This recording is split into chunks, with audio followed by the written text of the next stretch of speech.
Assalamualaikum warahmatullahi wabarakatuh. Halo semuanya, kami dari kelompok 2 akan memaparkan materi tentang prasangka dan diskriminasi.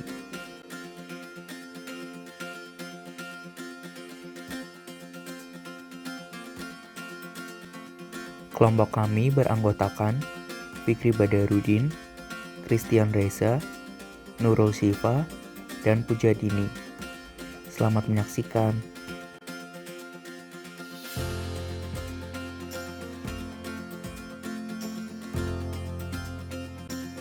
Definisi prasangka. Istilah prasangka berasal dari kata prejudicium yang berarti pernyataan atau kesimpulan tentang sesuatu berdasarkan perasaan atau pengalaman yang dangkal terhadap seseorang atau sekelompok orang tertentu. Lewat definisi ini, kita bisa mengambil kesimpulan bahwa prasangka itu timbul karena adanya perasaan atau pengalaman yang dangkal terhadap seseorang atau sekelompok orang tertentu.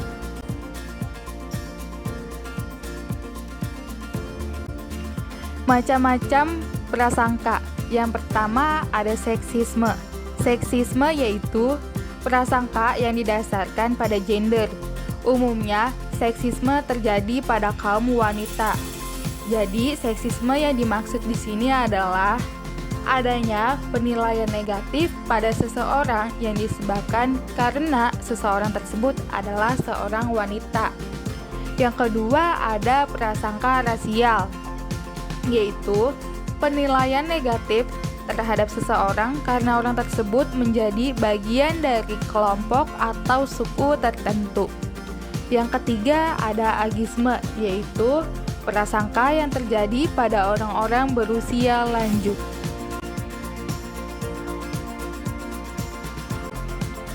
Baik, selanjutnya di sini saya akan menjelaskan mengenai target prasangka. Yang pertama itu ada ras dan etnis. Prasangka rasial adalah yang ditunjukkan kepada kelompok ras atau etnis tertentu, seperti etnis Cina oleh warga pribumi di Indonesia. Baik, selanjutnya di sini yang kedua yaitu jenis kelamin. Prasangka jenis kelamin biasanya ditujukan kepada kaum perempuan. Misalnya, perempuan tidak boleh mengubui di Arab Saudi, lalu perempuan tidak boleh bekerja di Afghanistan, dan perempuan tidak boleh bepergian ke luar negeri tanpa izin suami di Sudan. Baik, yang ketiga di sini ada homoseksual. Prasangka terhadap homoseksual seperti kaum gay dan lesbian. Prasangka terhadap homoseksual terjadi karena peran pria dan wanita tradisional yang didomisili oleh kaum heteroseksual. Baik, di sini yang terakhir ada agama. Prasangka yang ditunjukkan kepada pemeluk agama tertentu banyak terjadi di berbagai negara. Prasangka agama ini sering menimbulkan konflik berkepanjangan, sedangkan target prasangka agama juga tidak hanya kepada pemeluk agama lain saja, tetapi juga kepada sesama agama yang memiliki pemahaman atau organisasi agama yang berbeda. Contoh sebagai misalnya prasangka agama yang terjadi di kalangan kelompok muslim. Baik, di sini selanjutnya ada faktor-faktor penyebab prasangka. Menurut Abdul Ahmadi 2002, ada beberapa faktor penyebab yang menimbulkan prasangka, yaitu yang pertama, prasangka timbul dalam rangka mencari kambing hitam.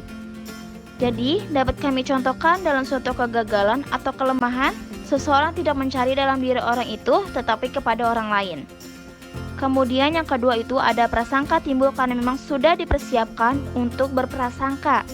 Misalnya, seorang anak Amerika berkulit putih dilahirkan dalam keluarga kulit putih. Dalam keluarga itu sudah dianut suatu norma atau keyakinan tertentu, yaitu banyak orang negro atau kulit hitam itu pemalas, bodoh, tak tahu kesusilaan, dan kotor. Padahal tidak semua orang negro itu seperti itu. Selanjutnya yaitu yang ketiga, prasangka timbul karena kesan yang menyakitkan atau pengalaman yang tidak menyenangkan. Misalnya, bangsa dijajah dengan bangsa penjajah. Kesan dari bangsa yang dijajah ialah penjajah itu kejam, merampas kebebasan, mengharuskan kerja paksa, dan sebagainya. Dengan kesan seperti ini, bangsa terjajah akan berprasangka buruk terhadap penjajah. Kemudian yang keempat itu ada prasangka timbul karena adanya perbedaan. Yang menimbulkan perbedaan superior, perbedaan ini seperti ras, agama, status sosial, kekayaan, dan lingkungan. Dan yang terakhir itu yang kelima, prasangka timbul karena adanya anggapan yang sudah menjadi pendapat umum atau kebiasaan di dalam lingkungan tertentu. Misalnya, orang selalu berprasangka terhadap status ibu tiri atau anak tiri.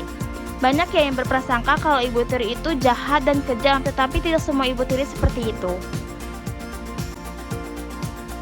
Stigma dan dampak lain dari korban prasangka. Efek prasangka pada korban sangat bervariasi, mulai dari ketidaknyamanan ringan hingga penderitaan yang mendalam. Secara umum, prasangka sangat merusak karena memberikan stigma kepada semua anggota kelompok di dalamnya. Alport menjelaskan adanya 15 kemungkinan sebagai konsekuensi negatif dari korban prasangka. Beberapa diantaranya adalah stigma sosial, rendahnya self-esteem, turunnya kesejahteraan psikologis, kegagalan dan kekurangan beruntungan atau attributional ambiguity.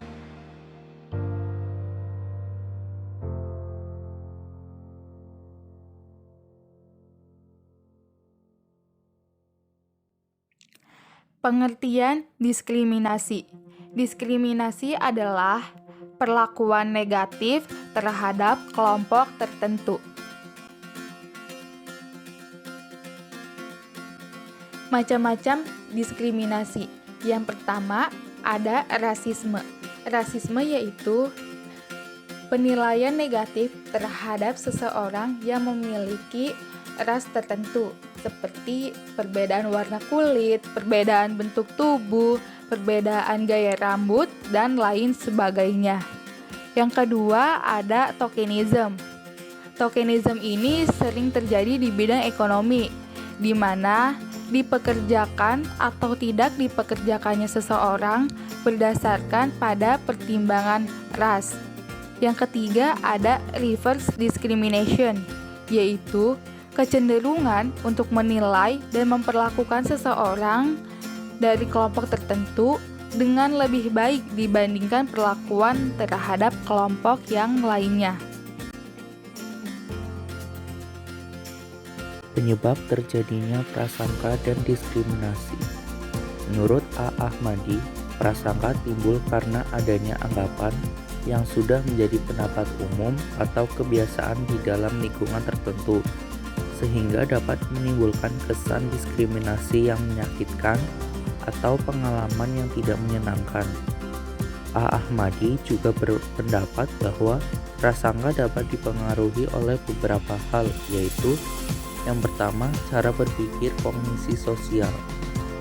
Prasangka adalah produk sambungan yang tak terelakkan dari cara kita memproses dan mengatur informasi. Kecenderungan kita untuk mengkategorikan dan mengelompokkan informasi, membentuk skema dan menggunakannya dalam menafsirkan informasi baru atau unik. Yang kedua, cara kita melakukan konformitas, aturan-aturan normatif. Konformitas memiliki motif tertentu, seperti untuk memperoleh informasi atau agar diterima oleh kelompok tertentu. Ketika melibatkan prejudis, maka konformitas akan menjadi berbahaya. Yang ketiga, bagaimana kita menentukan makna, macam-macam bias atribusi. Seperti halnya kita membentuk atribusi terhadap perilaku seseorang, kita pun melakukan atribusi atau menimbulkan penyebab perilaku terhadap kelompok secara menyeluruh. Yang keempat, kegagalan berpikir logis, yaitu keadaan di mana emosi seseorang mengalahkan logikanya untuk menerima argumen yang logis. Orang-orang yang telah memiliki prasangka yang kuat akan suatu hal sangat sulit untuk diubah cara pandangnya. Bahkan orang yang biasanya rasional sekalipun dapat menjadi kebal terhadap logika dan fakta ketika berbicara mengenai hal-hal yang sudah menimbulkan prasangka tertentu. Selanjutnya ada cara mencegah diskriminasi. Yang pertama, diskriminasi tenaga kerja dan gender. Yang pertama, meningkatkan aturan mengenai pekerja rumah tangga. Yang kedua, tidak membedakan pemberian upah berdasarkan gender dan ras. Yang ketiga, mempertegas jenis diskriminasi yang tidak diperbolehkan untuk tenaga kerja migran. Selanjutnya, ada diskriminasi terhadap ras. Yang pertama, menyadari bahwa kita dilahirkan sebagai manusia yang setara dan sama. Yang kedua, melawan orang yang bersikap rasis dengan menjelaskan bukan dengan kekerasan. Yang ketiga, menggunakan pilihan kata yang halus, bijak, dan tidak menyinggung ras. Selanjutnya, ada cara mencegah diskriminasi. Yang pertama, menghilangkan pemikiran yang kuno bahwa salah satu gender lemah. Yang kedua, menyadari bahwa kita dilahirkan sebagai manusia yang setara dan sama. Yang ketiga, menjadi lebih terbuka dengan mempelajari dan memahami ras orang lain. Selanjutnya, ada cara mengatasi prasangka dan diskriminasi. Pertama, memutus siklus prasangka. Prasangka sebagai suatu sikap bukan merupakan bawaan atau hereditas, tetapi merupakan proses belajar dari lingkungan seperti guru, orang tua, teman, serta media. Orang tua yang mempunyai prasangka terhadap kelompok tertentu akan menurunkan sikap tersebut kepada anaknya melalui proses belajar sosial. Anak yang mempunyai sikap rasial akan menurunkan sikap tersebut pada anaknya kelak. Proses tersebut terjadi berulang-ulang akan membentuk suatu siklus. Siklus ini dapat diputuskan dengan menghentikan proses pembelajaran prasangka dari lingkungan pada anak. Anak harus disadarkan akan adanya perbedaan dan didorong untuk menerima dan menghargai perbedaan yang ada. Yang kedua, ada kontak antar kelompok. Beberapa penelitian menunjukkan bahwa kejahatan antar kelompok salah satunya diakibatkan oleh minimnya kontak langsung, sehingga untuk mengurangi kejahatan antar kelompok diperlukan peningkatan kontak antar kelompok. Yang ketiga, rekategorisasi. Rekategorisasi merupakan pembaharuan terhadap kategori-kategori yang telah ada. Proses ini merupakan cara untuk meminimalkan batas-batas kelompok sehingga terjadi pertukaran atau perubahan keanggotaan. Selanjutnya, proses ini akan berakibat bahwa seseorang yang sebelumnya dianggap kelompok luar dapat menjadi anggota kelompok sendiri. Hal ini akan mengurangi terjadinya bias kognitif terhadap kelompok luar seperti bias persepsi, asumsi, homogenitas kelompok luar, favoritisme terhadap kelompok sendiri, dan lainnya. Yang terakhir, ada Affirmative Action Program. Program aksi afirmatif ini dicanangkan untuk memberikan perhatian yang lebih bagi mereka yang kurang beruntung dalam minoritas. Asumsi program ini adalah bahwa pemberian perhatian khusus pada kelompok minoritas lambat laun juga akan menguntungkan pihak mayoritas. Terima kasih sudah menyaksikan materi video dari kami. Semoga ilmu yang kami sampaikan bermanfaat. Wassalamualaikum warahmatullahi wabarakatuh.